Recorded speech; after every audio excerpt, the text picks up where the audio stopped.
প্রিয় সাংবাদিক ভাইরা, আসসালামু আলাইকুম ওয়া রাহমাতুল্লাহ। আপনারা জানেন বাংলাদেশের প্রধানমন্ত্রী জনাব তারেক রহমান অনেক আশা এবং আস্থা নিয়ে এই গুরু দায়িত্ব, এই ঐতিহ্যবাহী শহরের দায়িত্ব আমার উপর দিয়েছেন, মানে আপনাদের উপরে দিয়েছেন।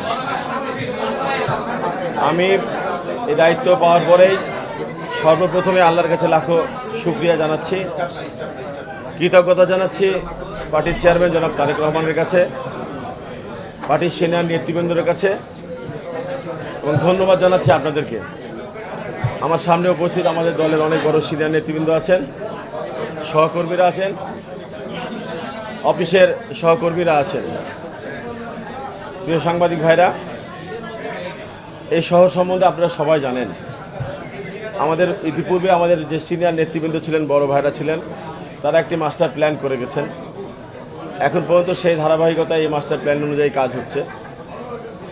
আমি আজকে দায়িত্বে আসলাম, আমি আপনাদের সঙ্গে আলোচনা করি, আমি জানি বুঝি যে আমার কাজের পরিধি কতটুকু, আমি কি করতে পারবো, সব কিছু আলোচনা সাপেক্ষে আপনাদেরকে একসাথে নিয়ে আমরা রাজশাহীর উন্নয়ন করব। তবে আমার ইচ্ছা রাজশাহীকে বাসযোগ্য একটি শহরে রূপান্তরিত করা, এদেশের মানুষ যেন বুক ভরে নিঃশ্বাস নিতে পারে, এদেশের মানুষ, এই শহরের মানুষ যেন বুক ভরে নিঃশ্বাস নিয়ে এই শহরকে আরও সুন্দর থেকে আরও সুন্দর করতে পারে। এটা আমার প্রত্যাশা, আশা, আকাঙ্ক্ষা।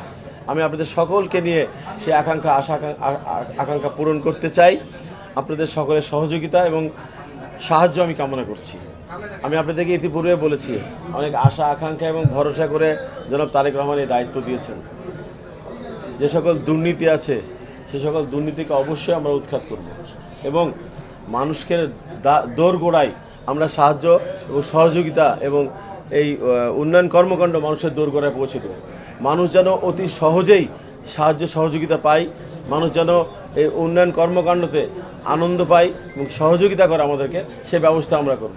আর আপনি যে প্রশ্নটা করেছেন, এই প্রশ্নটা যেটা করেছেন সেটা অনেক আগের কথা।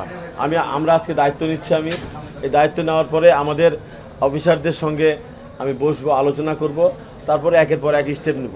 আপনাদের কাছে অনুরোধ, সেই অভিযোগগুলি কারা কি করেছে না করেছে সেগুলো আমাদেরকে জানাবেন, আমরা যথাযথ আইনগত ব্যবস্থা করবো ইনশাল্লাহ। আমি মনে করি আমি রাজশাহীর একজন সাধারণ মানুষ, সাধারণ মানুষের মধ্য দিয়ে আমার বেড়ে ওঠা। আমি সাধারণভাবে আরও সামনের দিকে বেঁচে থাকতে চাই, পথ চলতে চাই।